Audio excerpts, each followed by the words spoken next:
My name is Christina Lowen, and I'm the Executive Director of the Association for Opera in Canada. And we're proud to co-present this event with our colleagues at Capicoa and Orchestras Canada. It's part of our collective commitment to ensuring that our community has access to important insights about the complex environment we and our audiences are living in. Oh, sorry. I'm calling in today from Toronto, Ontario to Toronto, Treaty 13 territory. It's a privilege for us to work, live, and play on the traditional lands of the Wendat, the Anishinaabe, the Haudenosaunee, and the Mississaugas of the New Credit. As the association is a national company, and because we have many people joining this webinar from coast to coast, we also extend our gratitude for these lands to the many nations across Turtle Island. Toronto, and indeed Canada, is an international hub with many diverse people who call this place home. That being said, we recognize, support, and celebrate the enduring presence of Indigenous people on this land. I'm happy that Eric Nelson from TRG Arts and Xander Kaiba and Stefan McGarry from Audience View are here to share their findings on audience behaviors and expectations. Eric will be sharing insights gleaned from TRG from an impressive array of international data sources during the pandemic and beyond. Xander and Stefan will be reporting on research undertaken by the Audience View team using data trends derived from users of their ticketing, marketing, and fundraising software platform for the performing arts. I will now pass the mic to Eric. Thank you, Christina. I so appreciate being here. And I'm joining you all today from Stockbridge, Massachusetts, on the ancestral lands of the Mohican, and I offer honor and respect. And just again, a big thank you to everyone who's joining the webinar today and all of those who helped coordinate this important discussion around what audiences want now. And I'm here to share some data from TRG Arts. We are data geeks. We love wearing our data hats firmly and proudly. So I'm going to share some data and hopefully some inspirations to inform our thinking. So I'm going to share my screen here. And this conversation couldn't be better timed. I actually was at the League of American Orchestras last week, their conference, leading a session called Subscriptions on Trial. So as we think about what audiences want, there's lots to puzzle through and to wonder about. And one thing that's still front of mind for many of us is what our competition looks like. And it still is this. We are still talking about the couch because, it's got a cute dog or cat, depending on your preference, really comfy attire to be able to wear as attendees in our own homes, great on-demand entertainment. So why would we want to get off our couch? Well, performing arts brings a special something to the table. When we gather together, we see in the data that intrinsic value increases and people have an elevated sense of experience that they enjoy. So while the couch is our competition, we have something special. So we're going to look at some of the data on where we are today to drive attendance back. So another issue is what the future of arts and entertainment will look like. There have been many reports out there around future casting, what 2030 will look like. In particular, the firm McKinsey, that consulting firm, has indicated that arts and entertainment needs to change and evolve between now and then. And what audiences will be looking for are things that are more immersive, gamified, even in their purchasing, not just in their attendance and what they experience in your venues. They want things to be more diverse, more diversity represented on stage, more diversity represented on gallery walls, more diversity in staffs and teams, and technology everywhere. They want things to be as easy as possible in terms of buying and showing up and getting all the things they want to have be associated with that wonderful performance. So one quick poll question to get us started.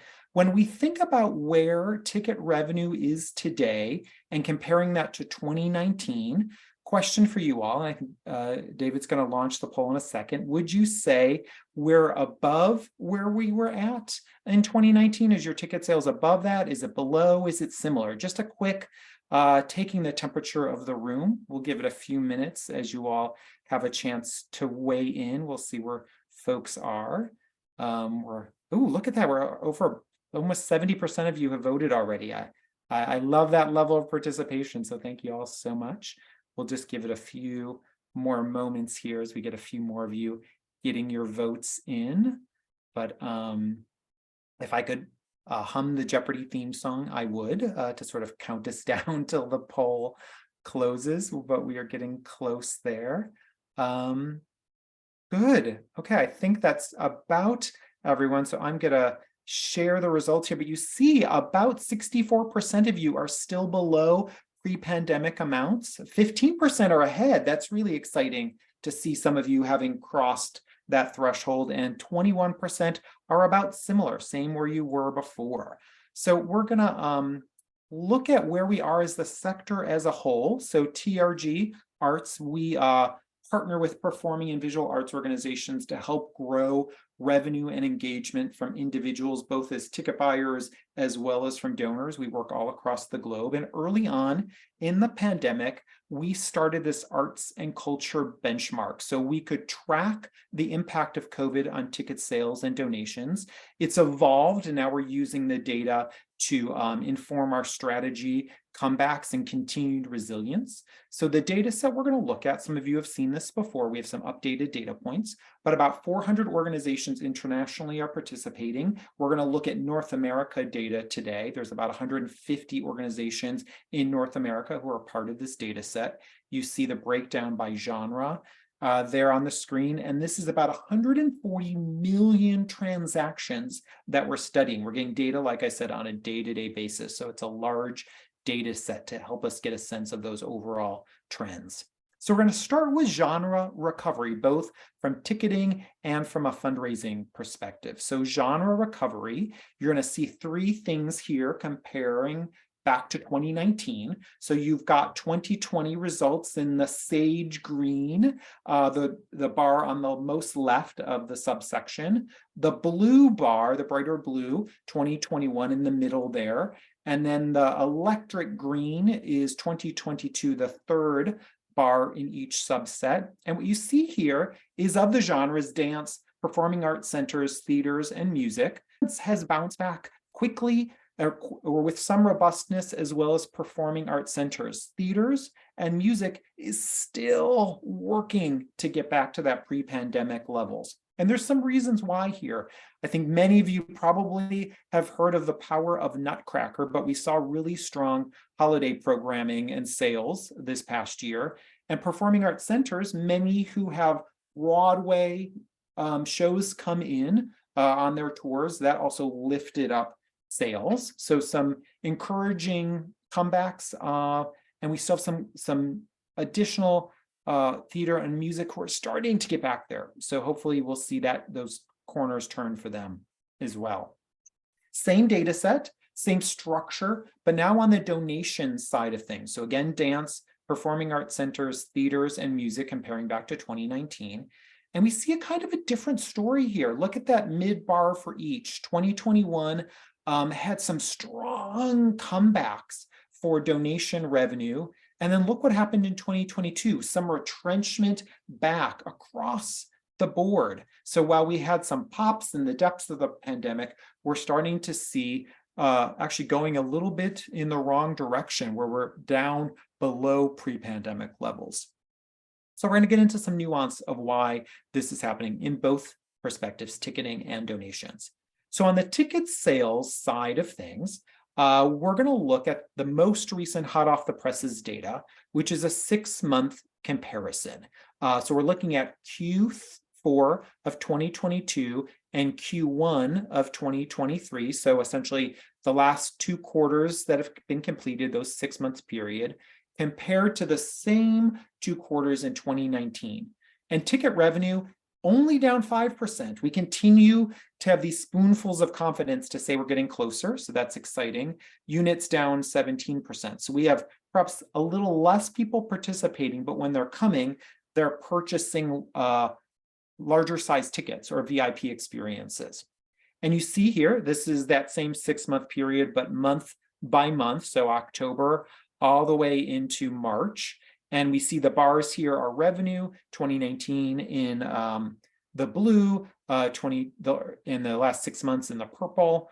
The lines here represent number of tickets where the bars are dollars. But look here what happened in November. As I was mentioning, that holiday programming end of year push, as people got into the holiday season, they said, oh, I want to go see something holiday and I'm going to buy my tickets, surprisingly, a little earlier than waiting to the last minute to purchase tickets. So when there's something that motivates them, they will purchase a little earlier. And since November, we've seen a little more retrenchment back. So as we get into driving sales during the summer for upcoming seasons, things like Christmas and July sales, or really trying to play up the experiences of coming and trying to create events out of things. That's what's driving behavior, that event going.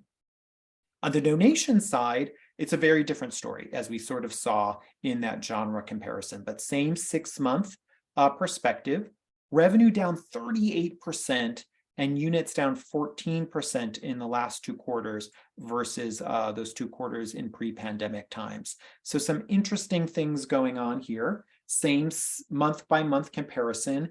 This time, the bars refer to number of tickets and the lines are related to revenue. But where we had the biggest challenge was end of calendar year. Usually in our sector, that drives a really nice lift of revenue. We have some pretty substantial goals that we see happen in December, but we didn't see that this year. Look at the difference between this peak in 2022 versus this peak in pre-pandemic amounts in terms of revenue. Number of gifts, not as far off, so that means we're getting a good amount of gifts, but smaller at the same time. So people downgrading as well. So potential strategy here is, talk to your donors, those people you would have counted on to give at a certain level and didn't. Why did that happen? Or why they just didn't participate at all? What drove that pause or that sitting out of behavior at end of calendar year? Okay, so who's coming back? As we ask this question of who's coming back and what do they want, one additional area we look at is typology. So from TRG's perspective, we use this categorization called RFMG, recency, frequency, monetary investment, and growth over time. And some of you have seen me present this before, but we have a segmentation strategy that tries to transcend buyer types. So not just single ticket buyers and not just subscribers and not just donors, but actually looks across the whole spectrum and says, how loyal is anyone in your database? And this is a structure that you can use. There's sort of 3 top line categories: acquisition, current customers, re-engaged folks, and these subsegments within those categories: new customers, people coming for the very first time; current customers, once befores, we're trying to get them to have that second experience; convertees, they've been twice, so we're trying to get them to come with more regularity; active folks, these are people you would probably think of as your subscribers and members. They've been 3 to 9 times, trying to get them to come with even more regularity; super actives, 10 plus people. I'm sure every one of you knows the names of these folks within your organizations. And then the re-engaging people who are stale, they haven't been in 18 months or more, and we want to try to get them to come back. And those lapsed folks who haven't been in 3+ years or whatnot. But we want to also try to engage that behavior, especially when we think the pandemic has been going on for 3+ years. So those people who paused at the beginning, can we welcome them back in? So as we look at participation within our databases over a multi-year period, 2019, which is in the sage green, first bar, 2021 in the blue, and 2022 in that electric green, the third bar. What are we seeing happening in our data sets? Well, patron participation, we are getting more new people than ever before. So that's a really exciting something. We're getting people who are trying us out. That gives us an interesting opportunity to start getting them onto those pathways of regularity. But a red flag here, when we look at the once befores and the convertees, so these people who've been coming with a new growth of regularity, but they're not getting into that path of 3+ buying. So what that leads us to believe as we look in the data is our churn rates are higher than ever before. So traditionally, we would see somewhere between 60 to 70+% of new buyers not coming back and having a second experience with us. We're looking at the data and seeing about 80% of those folks. So it's great that we're getting new people in the door, but an interesting opportunity and challenge for us as a sector is how to drive retention, get them to come back with regularity again. So the leaky holes in our bucket are perhaps a little bigger than they were even pre-pandemic. What also can we learn demographically that might inform our thinking? So this is data within that data set, but from the orchestra sector. So you heard me say I was at an orchestra conference last week. So we have a partnership with the League of American Orchestras where we slice and dice the data through demographic lenses. So I'm going to share some of this with you all. So this is about 40 orchestras in North America. And you see here generational participation by year to year, 2019 up to 2022. Each of these 4 bars go chronological. And you see something really interesting here. Gen Xers and millennials, these bars all the way to the right, are up higher than the bar in their section all the way to the left. So we're seeing greater participation from Gen Xers and millennials than we saw pre-pandemic. So we're getting new people in the door and they're a little younger, which is great. If we look to the left of Gen Xers, so boomers, silent generation, and greatest, who you could consider folks who are 60 and above, we're seeing some lower participation. So we're starting to see older audiences, while they're still a big portion of our data sets, aren't coming or buying with the regularity that they used to. So investment in new and younger is paying off. The opportunity is to get them to start coming back with regularity. What does that look like also from an income standpoint? So same 4-year comparison, 2019 to 2022. The top line here is the most recent year, 2022 in each section. The bottom bar is 2019. And we see some interesting things here too. So which income levels are seeing the biggest growth? It's at the less, or it's in sort of the up to about $75,000 income range, which sort of foots with new buyers tend to be younger at earlier stages in their careers, less income, but we are seeing growth there. So this welcome messaging to start saying, hey, brand new people, thanks for coming in. We'd love to find a way to welcome you back. Surveys are important here to ask how they're doing with their experience, and thinking about what that second invitation is really important. On the donation side, same data set, same structure of how the slides are set up, some slight differences.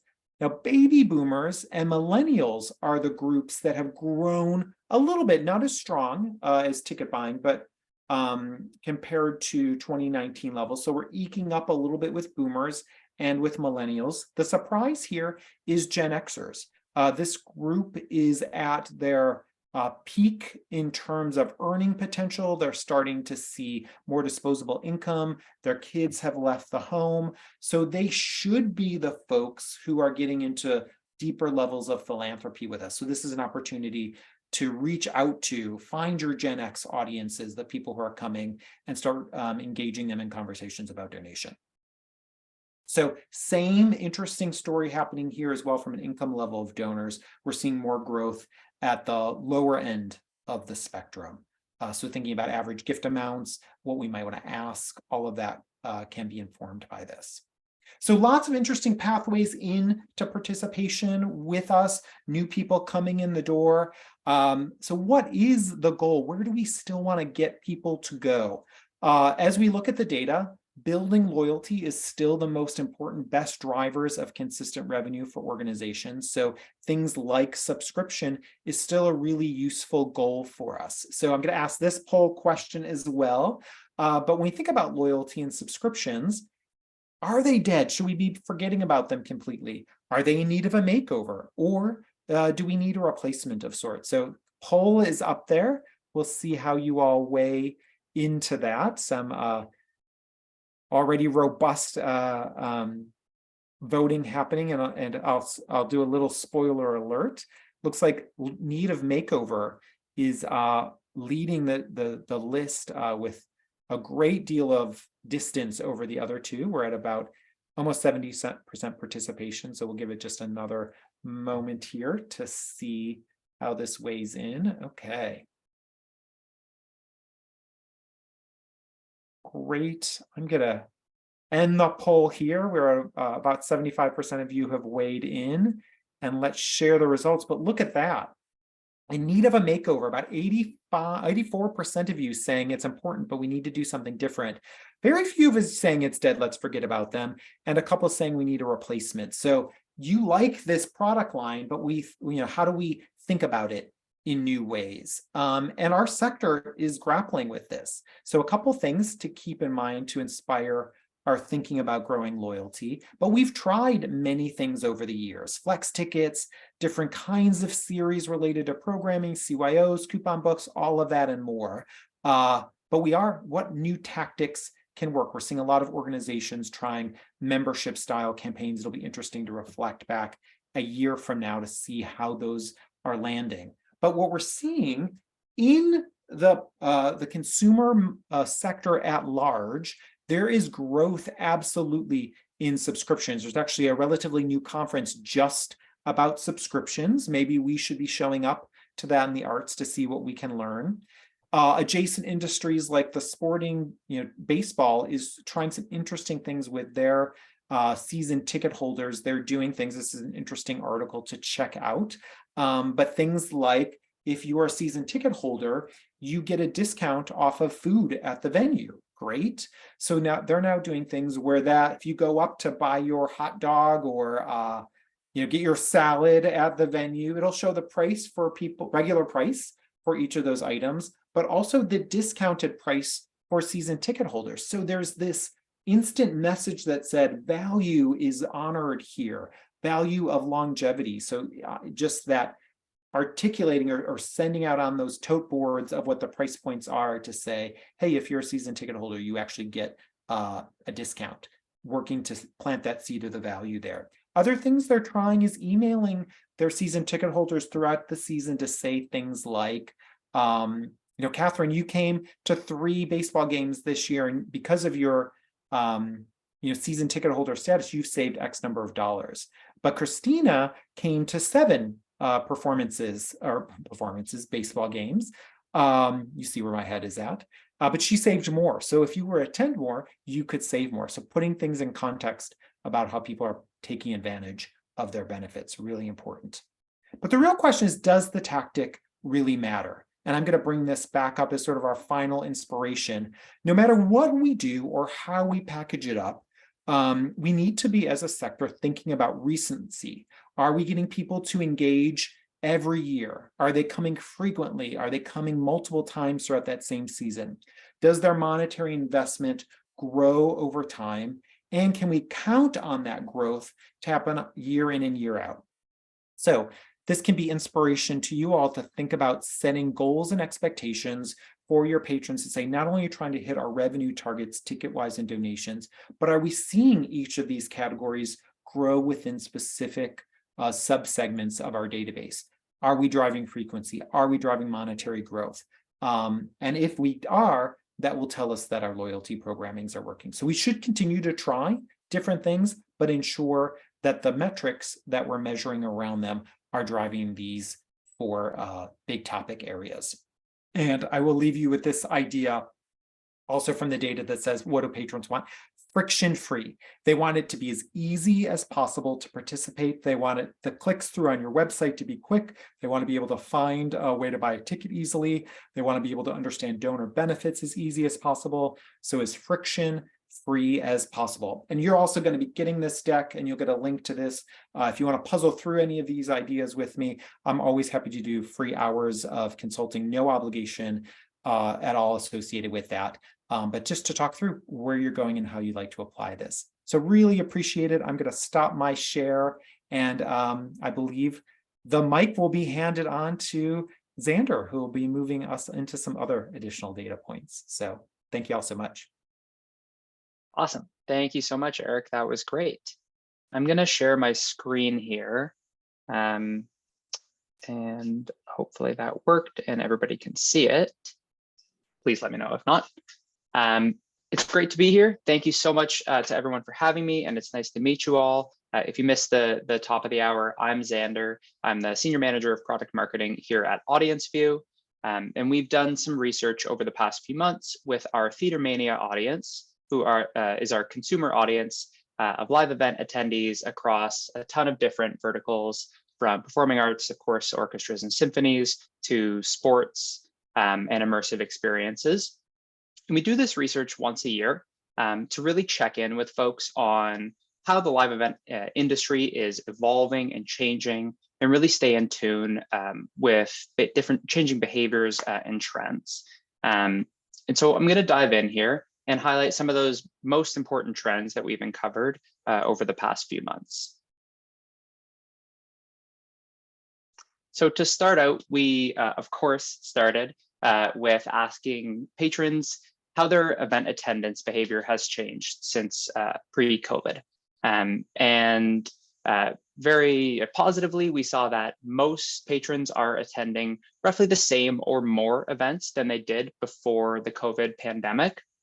But there's still this large chunk, roughly 40% of patrons, who say they're attending less live events than they were pre-pandemic. And when we dig a little deeper with them to understand why, we're seeing health concerns and other personal concerns still top the charts. This research is from February and March. So we, hopefully we'll see that continue to change, and that number of 41% to continue to go down. And we'll be doing another check-in early next year on this. But for right now, we still do see patrons saying that they have health concerns or that their personal circumstances have changed, which are leading them to attend less live events. We, of course, followed that up with asking them what could possibly compel them to attend more live events this year. And somewhat unsurprisingly, we see ticket sales and discounts top the chart there, followed by new shows and new content being brought to their preferred venue. But what's really interesting here is the third and fourth reasons. So number three, we saw subscriptions and package options becoming available at their preferred venue.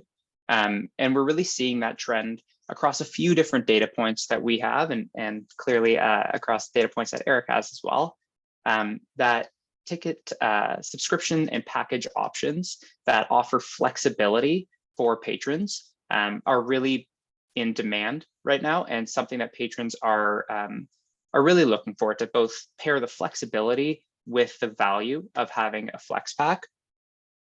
And then finally, the fourth one that I wanted to touch on is the growing interest from family and friends to attend live events together. We're seeing that patrons are looking to make live events more of a full experience rather than just a singular event experience. And we touch on that in the next question, in the next area that we dug in with patrons. We asked them what they like to do before and after a live event. And while there's a smattering of responses, whether it's dinner beforehand, drinks after, or just drinks afterwards, we're seeing that 4 out of 5 patrons do at least something. They pair their live event experience with another experience. And that's a really powerful stat, because that shows that patrons aren't just simply looking to attend an event or a performance, but they're looking to make a full evening or afternoon out of it. And thinking back, they're looking to do that with their family and friends. So in thinking about how that matters and how we can apply that to our businesses, we really want to think about how we can partner with bars and restaurants in the community to offer either package options or simply reservation options alongside ticket purchases. We looked a little deeper to uncover this by age range, and we saw slight differences. So we saw respondents over the age of 25 looking to pair their live event experience with a meal before the event, whereas folks under the age of 25 were looking to go for drinks before the event. But really, the important piece here is that almost everybody is looking to pair their performance, their live event experience with something. And that's something that we can all take advantage of. Next, we talk to patrons about the purchase journey that they go through. So here we ask them different questions on where and how they discover events and actually make those purchases. And we started out with asking them, where will they most often make their ticket purchase? Somewhat unsurprisingly, most people make their ticket purchase online. I think we could all have expected that. But an interesting point is that we saw 20% of folks say that they actually make their ticket purchase in person or over the phone with the box office, which doesn't sound that surprising. But when we compare it to last year's data, so the same survey at the same time last year, we saw only 13% of respondents say that they made a ticket purchase via phone or in person. So we are actually seeing a growing trend, while it's still a smaller number than online purchasers, of course, a growing trend for patrons to want to make that purchase either over the phone or in person, but with a live human rather than online. And later on in the survey, we asked a question for the folks who do make their purchases most frequently online, why they would abandon their cart or not make that purchase when they're going through that online flow. And the number one reason that people will abandon their cart is because they got to some point through the checkout experience and saw that there were fees associated with purchasing those tickets, and those fees are considered too high. So thinking about these things together, I know in a lot of situations, of course, it's not always avoidable to have ticket fees on top of the ticket price, but wherever possible, patrons are telling us it's important to be notified about those fees and have that transparency from the start of the purchase flow so that they're not getting to the end of the cart or the checkout and being hit with that surprise of a few extra dollars or even more in some cases. So we're going to stop quickly here and just do a really quick poll. The next section looks at what platforms patrons make their purchases on. So the question is, thinking back to your last ticket purchase, what method did you use to complete that purchase?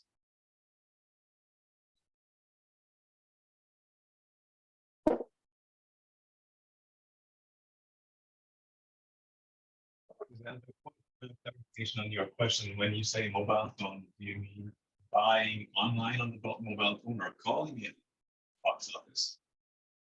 Good question. I would include calling in using your mobile phone, calling into the box office with the venue box office, and just making the purchase kind of with your thumbs on the mobile phone in the mobile phone bucket.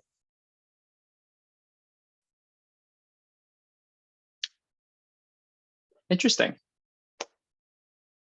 Awesome. So yeah, I mean, we can see that most folks are making their purchase online, whether that's on their computer or their mobile phone, and that few people are purchasing at the box office, which is an interesting trend that we'll need to keep an eye on over the next few months. And I think that we should all keep an eye on to understand if that growing trend, as we see in our data, of moving towards calling or going in person continues to grow, or if that was kind of just a blip in the radar.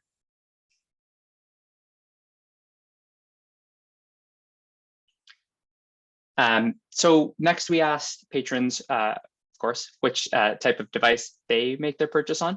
And we do see most patrons are making this purchase on a laptop or a desktop computer. And this is making an online purchase. Sorry, just to contextualize this for everyone. When they're making an online purchase, they're most of the time using their laptop or desktop computer.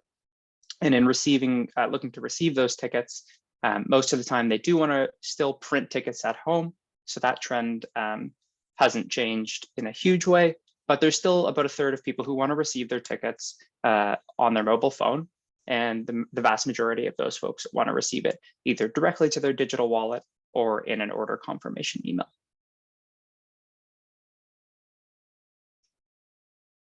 And then we asked patrons how far in advance they're purchasing tickets. So this piece has a couple interesting changes based on the same question that we asked last year.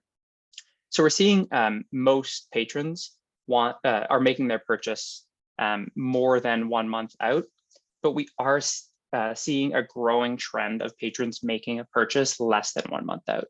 So looking at the bottom, last year when we asked this question, we saw 28% of people purchase their ticket less than a month before the event. And this year, that same time frame, was 43% of patrons. So people really are looking for that flexibility and waiting to make their ticket purchase closer to the date, which is important when we're thinking about when to discount tickets. It might be important to hold off on that discount rather than a month or 6 weeks out from the event date starting to discount. Maybe hold that discount till 2 weeks or 3 weeks out from the event date. And then in terms of picking their own seat, most folks do still want to pick their specific seats. Of course, that's not surprising.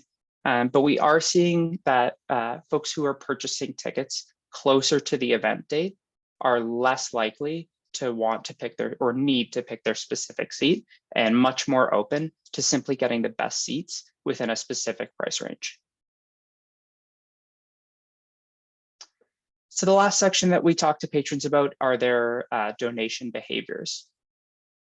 And we started out with just simply asking how often people donate to their venue or an associated fundraiser. And the good news is that about 3/4 of patrons have donated before, but the majority of those folks have only donated a couple of times in the past year or per year. And so there's an opportunity here, of course, to grow those segments that are donating less frequently, but still open to the idea of donating. And we get a little bit more into that in the next slide. And we paired this with asking when they would be most likely to donate or most open to donating. And we really do see a smattering of responses here. So folks are open to donating during the ticket purchase flow, whether that's in person or online. Some folks don't want to donate during that time, but would be open to donating outside of the ticket purchase flow. So really the kind of insight that we gained here is simply that, of course, we don't want to pester our donors or our patrons with continuous asks to donate, but we do want to make that option available to them, regardless of where they are in their journey, whether they've already made the ticket purchase and now they're attending the event, or if they're making that ticket purchase, there should be a donation option in all places for them. And here we have our second quick poll, which is looking at donation behavior. So in thinking about the last time that you've made a ticket purchase, what would compel you to donate more or to donate more frequently?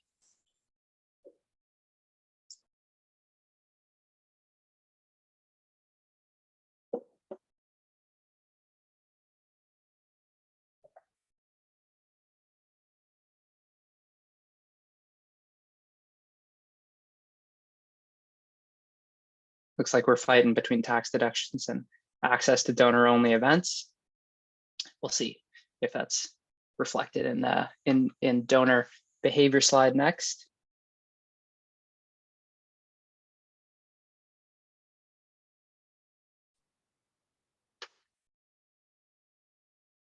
Awesome. So I see most people are either looking for access to donor-only events or tax deductions. So it will be no surprise to see that donors and patrons had similar desires. We see the top spots being taken by early access to purchasing future event tickets. Tax deductions, of course, coming in at number 2. But thinking about this a little bit more broadly, we do see quite a few of those top spots have something to do with exclusivity, whether that's access to purchase tickets, exclusive donor-only events, exclusive merchandise, something that makes donors feel like they're part of a community and like they have exclusive access to something is really what's going to help compel them to donate more frequently. And then finally, we asked donors what type of fundraiser or campaign they would be most likely to donate to. And we saw most people come back and say that a specific fundraiser with public goals that's hosted by the venue or association is what I'm most likely to donate to.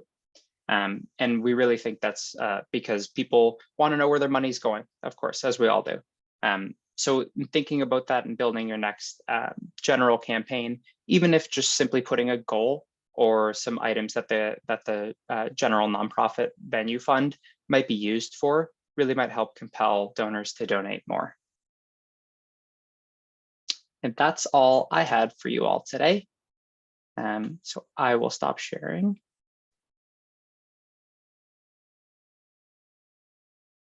Okay, and I think it's now question and answer time. I'd encourage our attendees to type their questions into the chat box.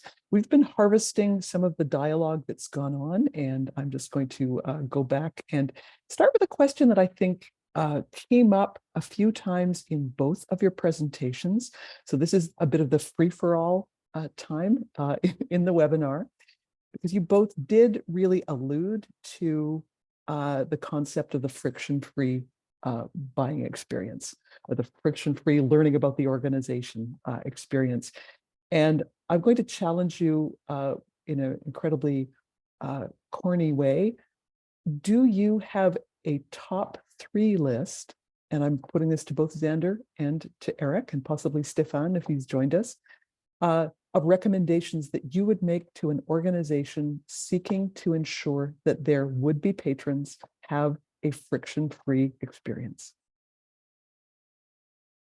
Who wants to go for? Oh, they're taking notes. The Jeopardy thing is really kicking in. Eric, you opened your mic. I feel like I'm hitting my buzzer or whatnot to go first. And one of this is an example I just had, actually. So I'm a focus group, a bit of one on this, but I would make this recommendation to all of our clients. Like, if you're going to invest in technology upgrades, test those out, bring in your patrons, your customers, to see what their experience is with it. So I just went to a Broadway show not too long ago, and this particular theater, I won't mention who, invested in digital ticketing. They didn't do it themselves, but they partnered with a third-party vendor. So I bought through their website, and then I got the tickets that then uploaded onto the app for that third-party vendor. And I was going into the venue, and they couldn't scan my tickets. And then the very nice person in the patron services department in the lobby said, "I'm so sorry, we can't scan your tickets. Wait for it. You're going to have to contact the app to figure that out." And I thought, oh my gosh, how do I even contact an app? I wouldn't even have the and the show's about to start in 2 minutes. So I went to the box office, and they said, yeah, we've been instructed not to help people with app issues because it's not our app. So I'm sorry, I can't help you out with that. So I pulled the card of, I'm in this sector, so I know I bought my ticket through your website. I know I'm in your data set. I know you can print my ticket. And they reluctantly did that. So if you're going to try something new, make sure that you test that, you walk through it. So that's one of them.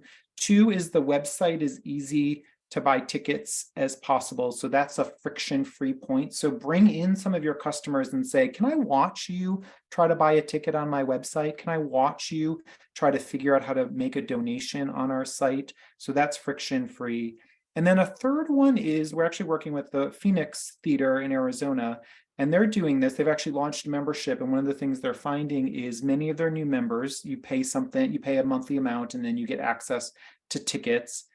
They don't want to talk to the box office, that group. Many of the others do, but that group doesn't. So they want to be able to transact everything online, exchange tickets, add-on tickets, all of those kinds of things. So if we promise something, can we deliver it? So Catherine, you see they're sort of in all of this theme of, are we testing and are we delivering on what we say our technology promises, and are we watching to see how our patrons interact with that? Absolutely. And you may have noticed that there was a bit of a spirited exchange between some of the webinar hosts in the chat about what our preferences are. Maybe that was in our team's chat in the background. Yeah. And we seem to oscillate between my phone, I do what's cheapest. I'm always online, don't want to talk to anybody. So there is a diversity of buyer preferences, absolutely. Xander, if I may, over to you, top 3 or whatever the good number is, recommendations on creating that friction-free experience. Yeah, for sure. So mine will echo probably a little bit about what I touched on in my presentation. I think for me, the number one piece is fees. From our research, at least, the one thing that is most frustrating to all patrons is when they have to pay high fees, which, as I said, sometimes is unavoidable. But what is avoidable is making that a surprise for them. So I think wherever possible, either baking that fee into the ticket price and then just simply charging your taxes on top, or making that fee known from the moment they start that purchasing journey, at least gives patrons the confidence that they know what they're going to pay by the time they get to the end of this experience. And I think it's also why we're seeing those people start to call and head into the box office. My concern is that it's at the end of their purchase flow. So they already had these tickets in their cart and might have even had more tickets in their cart. And then they're getting frustrated at that point, and that's creating a lot of friction for them. So putting it as like buying airplane tickets, putting those fees kind of front and center or baked into the price wherever possible. The next piece is flex packs for me. So offering patrons the flexibility to choose their own shows and do it right up until the day of or the moment that show is starting offers that flexibility that patrons are looking for in purchasing tickets closer to the date, still getting those ticket sales or discounts in the form of purchasing a flex pack that might have less than 100% of the cost of the ticket for each of the shows. And then finally, thinking about the patron experience more than just simply attending the event, but the entire afternoon, evening, whatever that is for your specific events, all the way from heading into the city, parking your car, taking transit, making dinner or bar reservations before and after, removing that friction for your patrons wherever possible, whether that's on your site, or offering options to make reservations as part of a package for kind of different spaces in the community to build out that full experience. Right, I'm reminded of Jack McAuliffe, former VP at the League of American Orchestras, who talked about the experience wrapper. You know, we're obsessed with the art and with what precisely happens on stage in the hall, but considering all of those other aspects as part of that seamless, friction-free experience, tremendously important, particularly for newcomers. If you don't know, we're here to help, that kind of thing. Okay, so I've got a couple of questions that are specifically for one or the other of you, but I would welcome the person to whom it doesn't appear to be directly sent to also have a go if interested. This one I think is specifically for Eric, but again, Xander, feel free to weigh in. Thinking about the donation data that you provided, and in particular, the trends over the years of the pandemic and looking at the bars flying up and down, was TRG and your partners, were you able to disaggregate donations that resulted from the return of unused or unusable tickets versus donations that were direct monetary or say gifts of stock donations? Because there could be a few different contributing factors to the overall decline in donations, one of which might even be that people have a certain budget for performing arts. When they weren't spending it on tickets, they were spending it on donations. But now that we're back to live, there we go. So Eric, how disaggregated was the donation data, and do you have theories of your own?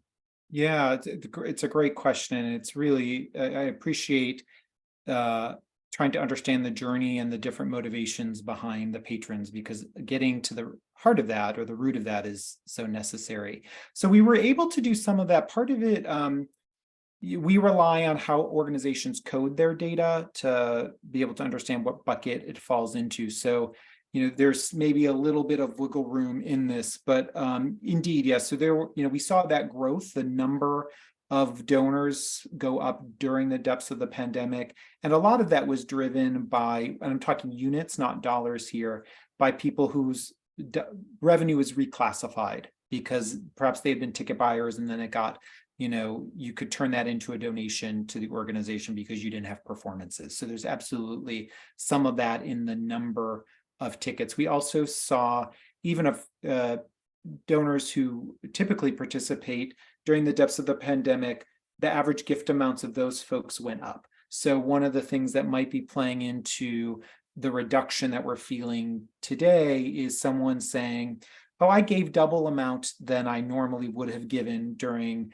that time, so I might be taking a year off or things of that nature. What's scary to me, or the red flag to us, is even with all of that known, we're so far off from pre-pandemic levels. So what we're seeing is actually people, and you see this in the data, there's a point out there that it takes about 20 days to create a habit and 20 some days to make a habit. So if people take a year off from us from donating, they will get into the habit of not donating. So how do we continue to engage those people to come back? So I thought it was interesting on that poll that Xander shared about the motivators of why. So us understanding that. One piece I would add to that mix, and we saw during the pandemic, this was survey data saying people were really motivated to donate to see how their dollars were being used to innovate that particular organization. So many of you leaned into digital programming or performing in alternative venues or all kinds of really exciting things that people wanted to be a part of. Some of you are doing some of that. Some of you have abandoned it. Some of you have refocused.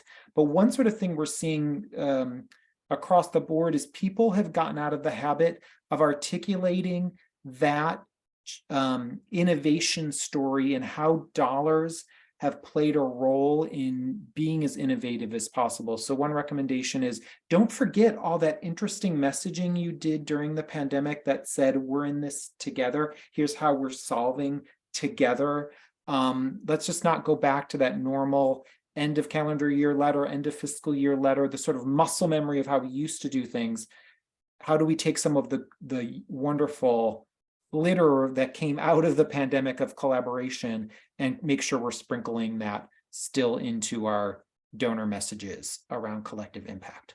Right. I'm just going to harvest a quick thought that just came in the chat, and that was a question of whether we, anyone is tracking arts giving against broader giving to the charitable and not-for-profit sector. Are we horribly behind?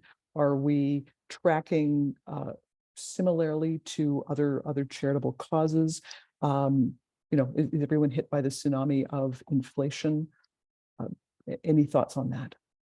Yeah, I think Association of Fundraising Professionals is doing some really good work about tracking this, and I think we are, especially as we look at younger audiences, they're making choices outside of the performing arts sector of where they're donating, and part of that is when they look at their value systems, saving the environment, there are causes that are important to them that either they don't see us as part of that story, or we are part of that story, but we're not articulating it in the same way. So how we start to get around that. I'll add one other thing, I know I can be verbose, was a really interesting article in the Chronicle of Philanthropy that talked about people who donate with regularity and like your really supportive people are happy and are happy to donate even for general operating. They get that the lights need to stay on, that salaries need to get paid, this sort of scarcity mentality that our donors don't want to hear, that we have to spend to have our organizations operate, but we need to just always focus on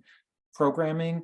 That article said that that's not the case. Our longstanding donors get that story and understand the larger context of how we need to survive as organizations. I thought that was super interesting to see that. Absolutely. And we can certainly take a look at some of the Canadian data on giving and participating as well, because there's good stuff out there.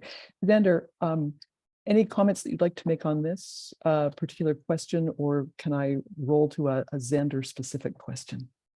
No, I think Eric covered everything. You can roll to a Xander specific question. Okay, this one relates to, let's actually, this is a very specific one. When you did the deep dive into preferred ticket delivery methods, did you have any age demographic data that would sort of help position that one, that an organization could look at and say, my audience skews young, therefore this is what I need to be really upping? Is that available to you? It's such an interesting question. So we have all the questions that can be looked at by age. This was just a small portion of the actual report. The report is completely free and available publicly on audienceview.com. It can be downloaded, and I'm happy to share the link out with everyone afterwards. I can't remember off the top of my head if that was part of the report, but I am always happy and available to chat through things and have a look if it's something that that we're all interested in, I'm more than happy to follow up afterwards, have a look at our data, and follow up afterwards with a real answer for that. Wonderful. And I'm just going to take another look through here. And what I'm detecting is some interesting questions about reasons for people to contact the box office. And in some cases, there are theories that people are contacting the box office in person a lot in order to confirm current COVID protocols. There's also an interesting question going back to the observations about the wrapper around the event. How good are we at sharing information about how long a performance is? Something as basic as run times, we get it for movie theaters. Speaking about struggling industries, we don't necessarily provide that information easily to folks who are trying to make plans around the event. So often a helpful conversation with a human being at the box office can, in fact, set us up really beautifully. Now, I see that it is, we're coming on to 1:28. I'm going to invite Frederic Julien back onto the screen. Frederic, was there a particular question that you wanted to bring to our speaker's attention today? Well, I believe that we're almost out of time, so I'm not sure we can even ask another question. It's just one particular finding in Xander's presentation caught my attention. There was a line that you didn't even mention that said, among the list of things, reasons that explain why people are attending less, 19% said the convenience of attending live performances has decreased. Did the actual convenience really change? No, it didn't. The perceived effort of attending has changed. Plus the upgrades in pets and couches that people invested in during the pandemic, if I may. But I found this one quite interesting because in the Arts Response Tracking Survey in the May edition, they asked actually the opposite question: what would make the culture sector more appealing to respondents? That was an open-ended question, and 9% said less travel required or having events closer to their home. I think these are quite important and strategic findings because it invites the arts sector to rethink of the notion of catchment in a much narrower way than we might ever have. And we see also the Gen Z showing up in these new patrons that are attending often. Are they within that catchment? How am I reaching out to these Gen Zers in that small catchment that could become eventually return attendees rather than just a new customer? Okay, Frederic, thank you so much. I think I will pass the talking stick over to you to bring it home. My gratitude to Xander and Eric and Lauren. Take the spotlight off me, please. Thank you, everyone. Indeed. Thank you, Xander. Thank you, Eric. This is so very generous of you to take the time to share your data, to explain it to us in ways that are meaningful and that can help us in the sector make better marketing and also better programming decisions. Time is always short. There were so many questions in the chat that we could have addressed had we had more time. It is definitely our intention at Orchestras Canada, at the Association for Opera in Canada, and at Capacoa to offer more of these webinars. So if you are subscribed to our newsletters, keep an eye out, read them, because there will be more. I think clearly today's session shows that there was an appetite for this kind of information. And I want to thank all my partners as well, Orchestras Canada and the Association for Opera in Canada, for co-hosting this today. So thank you all, and see you soon.